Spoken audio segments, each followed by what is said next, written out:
Oke, kawan-kawan semuanya, Assalamualaikum warahmatullahi wabarakatuh.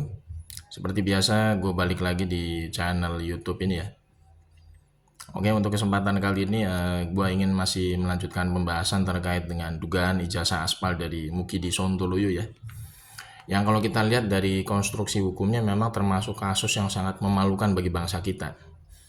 Karena ini terkait dengan legacy atau integritas ya, pertaruhan nama baik kita di mata dunia internasional ya. Karena bagaimana mungkin orang yang istilahnya tidak layak sebenarnya menjadi pejabat publik, mulai dari wali kota, gubernur DKI ya sampai presiden 2 periode ini bisa lolos menjadi pemimpin gitu ya. Ini kan tentu menjadi apa namanya, boleh dibilang ya harusnya terjadi koreksi yang besar-besaran gitu ya dari penyelenggara pemilu, dari mulai tingkat pilkada maupun pilpres secara umum. Karena ini kan kasusnya ijazah Spanya Mukidi kan bermula pada tahun 2005 kalau kita lihat dari apa namanya penelusuran Bang Rismond dan kawan-kawan itu mulai dari KPUD Surakarta. Jadi KPUD Surakarta itu kemarin ya ketua KPUD Surakarta tahun 2005 itu kan kemarin sempat diwawancara oleh Bang Rismond secara langsung gitu ya, secara live streaming. Itu ketua KPUD Surakarta itu mengatakan bahwa memang pada tahun 2005 itu ya tidak ada yang namanya proses verifikasi ijazah aslinya Mukidi secara fisik. Jadi kelengkapan administrasi itu hanya diserahkan ijazah fotokopian. Dan dari pihak ketua KPU Surakarta sendiri itu di situ mengatakan dengan jelas memang tidak ada namanya proses verifikasi jasa asli secara fisik. Kemudian juga tidak ada namanya berita acara pemeriksaan verifikasi ijazah aslinya Mukidi dan istilahnya kandidat lain gitu ya. Ini kan tentu menjadi persoalan besar ya bagi bangsa kita. Kalau misalnya penyelenggara pemilu, penyelenggara pilkada ini seperti ini. Jadi tidak bekerja secara maksimal gitu kan ya. Terkait dengan apa? Terkait dengan mengurus ya kelengkapan administrasi dari para calon kandidat ya, mulai dari pilkada sampai pilpres. Ini kan menyangkut terkait dengan nasib bangsa kita ketika seseorang ini terpilih nantinya menjadi pemimpin. Ya namanya pemimpin itu kan harus apa namanya harus legalitasnya itu secara jelas ya, detail, clear gitu ya. Mulai dari silsilah keluarganya, mulai dari riwayat akademiknya, kemudian juga track record backgroundnya seperti apa itu kan harus clear, harus jelas. Jadi jangan sampai istilahnya kejadian seperti Mukidi Peko ini terulang kembali di kemudian hari nanti. Ya kan? Ini Mukidi ini ketahuannya ya. Mukidi ini ketahuannya baru sekarang ya.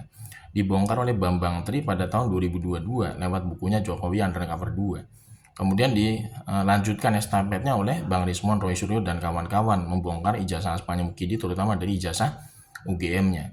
Ini kan tentu menjadi semacam apa ya, harusnya koreksi habis-habisan gitu ya dari para penyelenggara pemilu maupun pilkada di kemudian hari.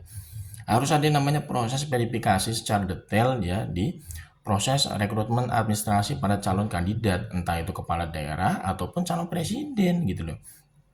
Jadi harus ada yang namanya check and recheck gitu loh. Jadi ijazah aslinya secara fisik itu harus dihadirkan sebelum diketok palu pada rapat pleno ya kan. Harus ada ijazah aslinya secara fisik itu ya kan. Itu harus dihadirkan kemudian diuji forensik oleh lembaga independen gitu kan. Apakah benar ijazah asli ini keluaran tahun sekian sesuai dengan tahunnya dia lulus mendapatkan ijazah ini kan gitu harusnya. Kemudian ada namanya proses verifikasi lewat berita acara pemeriksaan yang istilahnya di situ ada namanya observasi kepada lembaga pendidikan dari calon ini ketika dia lulus menempuh pendidikan dari SD sampai S1 misalkan itu harus didatangi dan harus ada bukti lewat berita acara pemeriksaannya gitu kan. Jadi jangan sampai apa namanya seperti Mukidi ini ya tidak ada kejelasan, tidak ada berita acara pemeriksaan, kemudian tidak ada namanya uji forensik lembaga independen terkait dengan ijazah aslinya dia secara fisik. Karena yang muncul hanya ijazah fotokopian memang itu berdasarkan kesaksian sendiri dari pihak ketua KPUD Surakarta. Nah kalau peristiwa seperti ini terulang kembali kan nanti kan bisa menjadi apa namanya rusaknya bangsa ini untuk episode kesekian kalinya gitu loh. Karena bangsa ini kan ancur lebur ketika Mukidi kemarin menjadi presiden selama 10 tahun. Dan itu memang bermodalkan apa? Bermodalkan dia menggunakan ijazah aspal untuk mendaftar sebagai pejabat publik.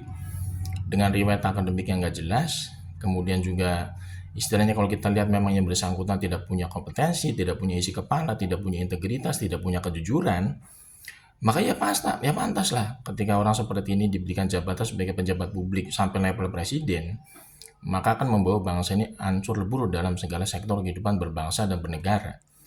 Dan tentunya menjadi apa namanya ya boleh dibilang presiden sangat buruk bagi bangsa kita kalau misalkan orang-orang seperti Mukidi ini bisa bebas dari proses hukum, bahkan nanti bisa menjadi presiden buruk juga ke depannya. Nanti akan muncul mukidi-mukidi berikutnya yang merusak bangsa ini lewat apa? Lewat penggunaan ijazah aspal ketika dia mendaftar menjadi pejabat publik, mulai dari kepala daerah sampai presiden 2 periode. Ini sangat memalukan lah ya. Mudah-mudahan seperti ini tidak terulang kembali, harapannya gitu kan. Kalau misalkan mukidi ini bisa diproses hukum, kemudian ada yang namanya evaluasi terkait dengan pelaksanaan penyelenggara pemilu di KPUD sampai di KPU pusat gitu.